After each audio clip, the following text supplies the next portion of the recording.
Salom do'stlar, sizlarni kanalimda ko'rib turganimdan xursandman. Demak, biz Premiere Pro'ni o'rganayotgandik va biz 5-darsdamiz. Keling, o'tgan galgi исходник materiallardan foydalanamiz. Ya'ni 4-dars papka ochdik o'tgan safar, keyin shuni 5 deb qo'ya qolamiz. Demak, buni ochamiz. Ochganingizda sizda bizani исходник materiallarimiz o'tgan darsda tahlil oldik. Keling, proyektni ham nomini o'zgartiramiz. 5 deb qo'yamiz. 5-dars deb nomlab oldik. Keyin shu proyektni ichiga kiramiz. Ko'rib turganingizdek, bizda papkani nomini o'zgartirganimiz uchun mana shu materiallarni biz topolmayapmiz deb aytayapti. Shu materiallaringiz yo'qolib qolgan paytda yoki joyi o'zgargan paytda shunaqa yozib chiqaradi. Ya'ni o'shani video materiallarni, proyekt ichidagi video materiallarni adresini topolmay qoladi. Biz bu yerda nima qilamiz? Misol uchun, рабочий stoldagi 4-dars degan papkada исходник materiallarni topolmayapmiz deyapti. Shunaqa joy ketma-ketlik o'zgarib ketgan. Demak, buni locate bosasiz, shunaqa vaziyat kelganda biz nomini 5-dars qilib o'zgartirdik-ku. Men misol kattaroq qilsam ham bo'ladi. Nomini yangi adresini ko'rsatishingiz kerak bo'ladi. Ya'ni 5-dars ichiga kirasiz, исходник material. Agar mana bu yerda display only exact name matches turadigan bo'lsa, shuni tichga turadigan bo'lsa, faqat o'sha birinchi material nomi qanaqa bo'ladigan bo'lsa, o'sha nomdagi videoni izlaydi. Agar ochiq turadigan bo'lsa, o'sha papkadagi hamma materialni ko'rsatadi. Demak, buni bosasiz va o'sha misol uchun mana bu yerdagi videomiz xuddi shu nomdagi videoni izlab topyapti. Agar tichkasini olib tashlaydigan bo'lsak, hamma materialni ko'rsatadi. Bizga shuni yoqib qo'yishingizni maslahat beraman, shunda o'zingiz adashmaysiz. Mana C8821 MP4 fayl, mana o'sha material. Ustiga 2 marta bosasiz va o'sha sizni hamma materialingizni topadi. Proyektni ochib bo'lganingizdan keyin sekvensiya ham nomini o'zgartiramiz. 4-dars emas, bu biza 5-darsamiz, shuning uchun 5 deb o'zgartirib qo'ya olamiz. Va mana bizning proyektimiz o'tgan darsimizda tahlil olgan video materiallarimiz hammasi ketma-ketlikda, hammasi ajoyib. Demak, endi bugungi darsimizda biz nimani o'rganamiz? Keling, biz o'tgan darsda, ya'ni 1-darsimizda biz mana shunaqa oyna tahlil olgandik. Keling, endi va nihoyat effects bilan bu yerdagi effects kontrolni ozgina praktika qilamiz 1-2 marta. Bazaviy narsalarni o'rganamiz. Misol uchun, videoni ustiga bosadigan bo'lsangiz, siz mana shu yerdan effects kontrolda turadigan bo'lsangiz, shu videoga qanaqa effekt tashalgan bo'lsa, aynan shu effects kontrolda ko'rinadi. Hech narsani tanlamasangiz, bu bo'sh bo'ladi. Videomiz o'zida nimalar mavjud bo'ladi? Ya'ni ustiga bosganingizda effects kontrolni ko'radigan bo'lsangiz, bizda motion, opacity va time remapping turadi. Biz asosan hech qanaqa effekt tashlamasak, biz motiondan foydalanamiz. Motionda bizda nimalar bor? Bu yerda misol uchun mana shu detalni oladigan bo'lsangiz, motion tanlaysiz, birinchi motionni o'zgartirishingiz uchun. Va bizda position bor. Position bu bizga nimaga kerak bo'ladi? Misol uchun mana bu yerdan bosib turib suradigan bo'lsangiz, ko'ryapsiz, videoingizni o'ngga, chapga sursangiz bo'ladi. Bu yerdan ustiga bosib turib boshqa raqam bersangiz bo'ladi, misol 450 ko'ryapsiz, o'sha raqamga o'tsangiz bo'ladi. X o'qi bilan suryapsiz, Y o'qi bilan surish kerak bo'lsa, bu yoq yonidagisi. Kim algebra matematikani yaxshi o'qigan bo'lsa, X, Y nimaligini biladi. Bu X o'qi, bu Y o'qida. Xo'p, buni tushundingiz deb o'ylayman. Demak, исходник materiallarni tashlaganingizda aslida qanaqa bo'lishi kerak bo'lsa, o'sha holatga qaytarish uchun mana bu yerdagi nuqta reset parametri bor. O'shani ustiga bitta bosib oladigan bo'lsangiz, o'sha video materialingizni asl pozitsiyasiga olib kelib qo'yasiz. Demak, endi ikkinchisida bizda scale bor. Scale bu nimaga kerak? Misol uchun, scale yordamida biz o'sha materialimizni yaqinlashtirsak bo'ladi yoki uzoqlashtirsak bo'ladi. O'sha sichqonchani chap yoki o'ng tomonga sursangiz, buni bosib turib raqamini, xuddi shunaqa videoni yaqinlashtirib uzoqlashtirishingiz mumkin. Xo'p, ana endi misol uchun bu hozir 100% ko'rinishda turibdi. Mana ko'ryapsiz, misol ramkalari ham chiqyapti. Bizda 100% ko'rinishida o'sha ramkamizni to'ldirib turibdi. Keyin sal kattaroq qilamiz buni. Scale sal ocha oladigan bo'lsangiz, bu yerda bunaqa holatda ham sursangiz bo'ladi. Bo'lganda farqi yo'q. Shu raqamni ustiga bosib turganingiz bilan bir xil. Endi bizda yana nima bor? Bizda anchor point bor. Anchor point bu nima? Videoingiz o'rtasiga qaraydigan bo'lsangiz, ko'ryapsiz, mana bunaqa strelkamiz bor, bunaqa pritselimiz bor. O'sha pritselimiz oldiga sichqonchani olib boradigan bo'lsangiz, shunaqa sichqonchani oldida mana shunaqa ikonka paydo bo'ladi va shuni bosadigan bo'lsangiz, o'sha anchor pointni joyini o'zgartirishingiz mumkin. Bu albatta bizning kadrimizni markazi desak bo'ladi. Markazni bu yoqqa qo'yadigan bo'lsak va scaledan uni yaqinlashtiradigan bo'lsak, o'sha yerga qarab yaqinlashyapti. Sezasiz, aynan mana shu anchor point qayerda bo'lsa, biz scaledan shuni yaqinlashtiradigan bo'lsak, uzoqlashtiradigan bo'lsak, mana shu nuqtaga nisbatan uzoqlashadi va yaqinlashadi. Keyin rotation haqida gaplashamiz. Buni nimaligini aynan rotation bizga aniqroq tushuntiradi. Misol uchun anchor point bu yerda turibdi. rotation bilan buradigan bo'lsak, ko'ryapsiz, bizda o'sha markaz nuqtasi o'sha yer bo'lgani uchun aynan shu yerga nisbatan videomizni buryapti. Mana graduslarni o'zgartirishimiz mumkin. Anti-flicker effektimiz ham bor. Bu oldingi 2020-23larida bunaqa effekt bo'lmagan. Bu yaqinda qo'shildi. Bu nimaligini keyingi darslarda birgalikda o'rganamiz. Bu yerda endi crop effektlarimiz bor. Crop effektlarimiz ham bu 2025-yilgi Premiere Prodan qo'shilgan. Cropni men bu yerdan ishlatmayman. Crop effektini keling effektdan olib qolamiz. Chunki bu yoqdan ishlatishi to'g'ri, qo'shgani yaxshi qo'shishgan effektni, aynan o'sha motion ichiga crop effektlarni qo'shib qo'yishgan. Lekin bu bizga noqulayroq. Hozir nimaligini o'zingiz tushunib olasiz. Crop effektini biz effektdan yozamiz. Effektda turibsiz va poiskga crop deb yozasiz. Mana o'sha cropimiz, xuddi mana shu croplarimiz o'zinginasi. Faqat bu qulayroq varianti. Uni bosib turasizda videoni ustiga tashlaysiz va ko'rasiz, bizda crop degan effekt paydo bo'ldi. Effekt kontrolda ichida. Xo'p, endi biz nima qilamiz? Shunda cropga bosamiz. Ana endi crop ustiga bosganimizdan keyin, ana endi biz motion effektida emas, biz hozir crop effektida turibmiz.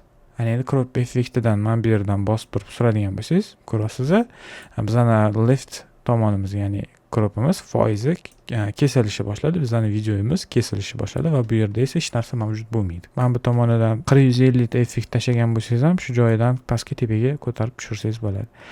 Va keyin misol uchun top tomoni xuddi o'shanaqa bir xil bu yerdagi crop bilan. Faqat buni nima qulaylik tomoni bor? Aynan alohida crop qilib bu yoqqa videoni ustiga tashab bu yerdan ochishimizni va crop ustiga shundoq bosadigan bo'lsangiz, bu yerdan kesib tashlashingiz mumkin. Qulayroq, osonroq varianti. Mana shu nuqtaga olib kelasiz, tepaga pastga, bu yoq nuqtadan o'ng chapga, bu yoqdan o'ng chapga, bu yoqga tepaga pastga. Shunaqa qilib kessangiz bo'ladi crop effekti bilan. Bu albatta qulay. Birinchi videomizga crop tashladik. Ikkinchi videomizda esa crop yo'q, ko'ryapsiz, ichida. Effect controlni ko'radigan bo'lsangiz, crop effect bu yerda yo'q. Buni tanlaydigan bo'lsangiz, bu yoqda crop effect bor.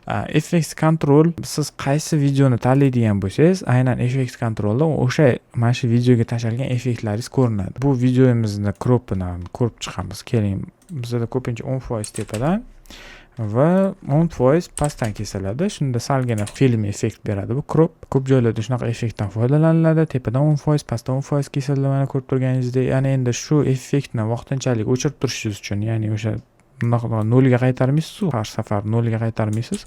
Vaqtinchalik o'chirib turishingiz uchun mana bitta effekt bosadigan bo'lsangiz, o'sha effektingiz vaqtinchalik ishlamaydi, yoqmagunizcha. Agar render qiladigan bo'lsangiz, shu holatda render bo'lib ketadi. Ana endi biz mana shu effektimizni hamma videoni ustiga tashlamoqchi edik, chunki bunaqa holatdan keyin ikkinchi kadrimiz bunaqa tepa pastga ko'rinadigan bo'lib qoldi deylik.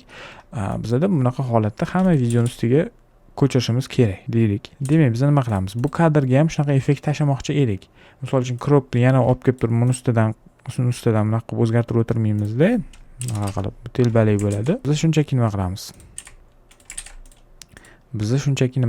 Biz cropni tanlaymiz va kopiya qilamiz bu effektimizni-da, bu yoqqa o'tamiz-da. Mana shu videoni ustiga ham o'sha crop tashlamoqchimiz. Buni tanlab olamiz va Ctrl V ni bosamiz. Xuddi shu crop biz bu videoni FX kontroldan cropni kopiya olib va bu videoni ichidagi FX kontrolga tashladik. Biz shunda ikkita videomizga bir xil crop effektni tashladik. Agar bu videoda bizga kerak emas edi mana bu crop, men cropsiz ishlayman yoki boshqa effektlar bilan ham xuddi shunaqa. O'sha effektni aynan olib tashlamoqchiman desangiz, shunchaki mana shuni ustiga bosasizda, crop ustiga, misol sizda boshqa effekt bo'lishi ham mumkin. Shunchaki F bosib olsangiz, mani klavishimda uni o'chirib olasiz yoki bo'lmasa backga bosadigan bo'lsangiz, o'sha bilan ham o'chirsangiz bo'ladi. Tanlaysiz, shunchaki backga bosasiz va o'chirdingiz o'sha effektingizni. Ana endi bizda video ko'p-ku. Har bitta videoga shu crop effektni olib, bunaqa qilib tashab chiqish telbali bo'ladi. To'g'ri, siz shunchaki mana bu hammasini tanlab olib turib, hammasiga Ctrl V ni bosib o'sha crop effektni tashab olsangiz ham bo'ladi. Lekin degan joyi bor. Agar video materialingiz rosa ko'p bo'ladigan bo'lsa, bu ancha qiyin bo'lib ketadi bunaqa ish qilish. Biz nima qilamiz? Bizda keling proyektga qaytamiz. Bizda ham bitta tryuk bor. Adjustment layer degan narsamiz bor. Bunaqa ishlash uchun adjustment layer bosasiz va bizda adjustment layer razmerlari, o'lchamlari kelib chiqadi. Keyin bosasiz. Shunchaki bizning sekvensimizga monand adjustment layer yasab oladi. Bu avtomatik tarzda. Buni juda tushunish ham shart emas. Xo'p, adjustment layer bizda hosil bo'ldi. Mana proyektimiz ichida shunchaki shuni tortib pastga bosasiz. Bu shunchaki bitta oyna. Bu aslida hech narsa emas. Bu prosta shu effekt tashlash uchun bizga bitta joy. Effektlarni tashlasangiz bo'ladi shu adjustment layerga va shu adjustment layer bilan birgalikda ishlasangiz bo'ladi. Endi nima qilamiz? Biza crop olamiz-da mana bu videomizdagi. Shunchaki Ctrl X bosamiz va shu effektimizni shuni vrizit qildik. Endi nima qilamiz? Biz adjustment layer tanlaymiz va bizda nima hosil bo'ladi? Adjustment layer effekt kontrolini ochib olamiz va Ctrl V ni bosadigan bo'lsak, biz adjustment layerga crop tashladik. Bu adjustment layer qayerdan qayergacha bo'ladigan bo'lsa, o'sha yerda hamma yo'g'ida crop bo'ladi, ko'ryapsiz. Misol uchun adjustment layerimiz mana bu yerda tugab qoladigan bo'lsa, cropimiz ham o'sha joyda tugaydi va kadrimizni bo'yagan holatimizda ham xuddi shunaqa ishlaydi bu. Keyin endi effekt kontrolda bitta narsa qolib ketdi, boya gaplashmagan. Bizda opacity qolib ketdi. Bizda videomizni prozrachnosti bo'ladi opacity-da. Buni nimaligini hozir bundoq qilib keling, adjustment layer teparoq ko'taramiz, buni ham teparoq ko'taramiz-da, oldini ochib olamiz. Bu yoq videoni ustma-ust qo'yib, ana endi bizda videomiz opacity-sini tushirib ko'ramiz. Ko'rasiz, bizani birinchi turgan videomiz o'zidan qanaqa necha foizli ko'rinishini belgilasak bo'ladi. Misol uchun 50% ko'rinadigan qilsak, adjustment layer ko'ramiz, keyin bu videomiz, keyin bu videomiz. Bu videomiz bo'ladigan bo'lsa, bizda yorug'likni 50% ni o'tkazib yuboryapti va keyingi videoni ko'ryapmiz. Ko'rasiz, bu qancha kamaygan sari keyingi videomiz tiniqlashadi. Birinchi videomiz esa mana hozir 0% turgani uchun ikkinchi videoni to'liqligicha ko'rsatib ketdi. Lekin bu videomiz hali ham mavjud, shunchaki opacity-si 0 turibdi. Ko'rasiz, 100% bo'lsa 100% ko'rinishda, bu yoqda esa necha foizli ko'rinishga olib kelsangiz, o'sha tegidagi videoga yon bosadi va o'sha yerni ko'rsatadi. Tegida hech narsa bo'lmagani uchun hozirgi holatda qoraga o'tib ketyapti. Chunki bizning fonimiz doim qora rangda bo'ladi. Bu ham sizga bitta joylarda asqotadi. Endi bizda mana shunaqa effektimiz bor. Misol uchun bizda Ctrl D ni bosadigan bo'lsangiz, misol uchun bizda cross this wall bor. Bizda shunaqa effekt bilan o'tib ketsak bo'ladi. Bizda mana bitta hozir ko'rayotgan bo'lsangiz 100% ko'rinishda, sekingina bizda foizini ikkinchi videoga bo'shatib beradi. Bu yoqqa kelganda esa 0% da bo'ladi va keyingi videoga biz o'tib ketamiz. Xuddi shunaqa videomizni переходiga, misol uchun bu videodan bu videoga o'tishga переход qo'ymoqchi bo'lsak, aynan mana shu yerni belgilaymiz, mana bunaqa qizil bo'ladigan joyini va Ctrl D ni bosadigan bo'lsangiz, bizda mixture deyiladi. Mixture desangiz hamma montajyor biladi. O'sha mixture qo'yiladi va cross this wall bo'ladi bu. Mani klaviaturamda shunaqa. Mana ko'radigan bo'lsangiz, sekingina ikkinchi videoga o'zini joyini bo'shatib beradi. Bu ham qanaqadir ishlatadigan joyi bor buni ham. Va bizda yana ba'ziviy qanaqa effektlarimiz bor. Deep to black degan ba'ziviy effektlarimiz bor. Deep to black ga olamiz va qo'yib yuboramiz. Bizda tez qoraga o'tib keyin yorug'lashdi keyingi kadrimizda. Buni sal cho'zadigan bo'lsangiz, shunaqa vaqt sekinlashadi. Bizda hozir effektimiz, mana shu переходimizni tanlagan holatda turibmiz. Demak, bu yoqqa effekt kontroliga qaraydigan bo'lsangiz, aynan shu переходimizni effekt kontrolida turibmiz. Xuddi shunaqa mana shu переходimizni ham bu yoqdan boshqarsak bo'ladi. Tushundingizmi? Bu yerda xuddi o'sha переходimizni effekt kontroldan bu yoqqa o'ngga chapga suradigan bo'lsangiz, xuddi shunaqa effekt kontroldan ham xuddi shu ishni qilsangiz bo'ladi. Endi sizga qaysi bir qulay bo'lsa shu joyini ishlatasiz. Shu yoqdan ham boshqarsangiz bo'ladi. Buni tushundingiz deb o'ylayman. Videoni bossangiz, videoni effekt kontroli chiqadi. Переходni bossangiz, переходda effekt kontroli chiqadi. Buni tushundingiz deb o'ylayman. Bizda yana qanaqa effekt ishlatiladi? Ba'ziviy holatda bizda deep to white ham ishlatiladi. O'zini joyi bor. Misol uchun informatsion dastur ko'rgan bo'lsangiz, mana shunaqa effektni ko'rgan bo'lishingiz mumkin. Ko'rasizmi? Intervyularda shunaqa effektdan foydalaniladi. Misol uchun agar sketchuk bo'ladigan bo'lsa, shunaqa bitta vspishka berib yuboriladi. Shunaqa effektdan ham foydalaniladi yoki buni cho'zib qo'yadigan bo'lsangiz, xuddi shunaqa sekin noqqa o'tib turib, keyingi kadrga o'tib ketadi. Xuddi shunaqa adjustment layerni kesib turib ham xuddi shuning o'ziga ham effekt bersangiz bo'ladi. Ko'rasiz? Faqat endi ko'rasiz, endi bizda crop adjustment layerga berilgan-ku. O'shaning uchun bizdagi crop ham oqarib ketadi o'sha bilan birga qo'shilib. Bizga bu kerak emas edi. O'shaning uchun biz videoga beradigan bo'lsangiz, mana ko'rasiz, bizning cropimiz oqargani yo'q. Agar adjustment layerga berib qo'yadigan bo'lsangiz, bizning kropimiz ham oqarib ketadi. Agar siz misol uchun переходni adjustment layerga ham berishingiz mumkin. Adjustment layer shundoq kopiya qilib ham video effektlar uchun alohida adjustment layer qo'ysangiz ham bo'ladi. Kropini o'chirib tashlaysiz. Endi bemalol o'shani kesib olasizda. Endi deep to white bosasiz. Mana marhamat, bemalol effektlaringizni adjustment layerga tashab, xohlaganingizcha adjustment layer ishlating. Effektlar uchun alohida adjustment layer ishlatishingiz mumkin. Endi joyi keladi, shunaqa adjustment layerga effekt tashlashingizga to'g'ri kelib qoladi. To'g'ri, hozirgi holatda bizda bitta darushkada videomiz bo'lgani uchun, bizda bunaqa ko'p videolar ustimiz turmagani uchun shunaqa o'ziga tashab qo'ysangiz ham bo'ladi переходni.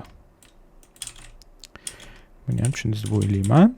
Demak, biz bu darsimizda nimani o'rgandik? Bu darsimizda effect control panelini o'rgandik va unda motion, opacity panellari borligini ko'rdik. Motion ichida esa position, scale, rotation haqida gaplashdik, anchor point haqida ham gaplashdik, mana pricel haqida. Video material ustiga effekt tashlasak shu effekt kontrol ichidan chiqishini ko'rdik. Ya'ni o'sha hamma effektlarimiz bu yoqda video material tashlagan effektlarimiz effekt kontrolda ko'rinadi. Bu haqida gaplashdik va shu bilan birgalikda ba'ziviy biz crop haqida gaplashdik, mana tepasini kesib qo'yish haqida. Ba'ziviy переходlar haqida gaplashdik. Albatta siz shularni o'zingiz alohida praktika qilib ko'ring.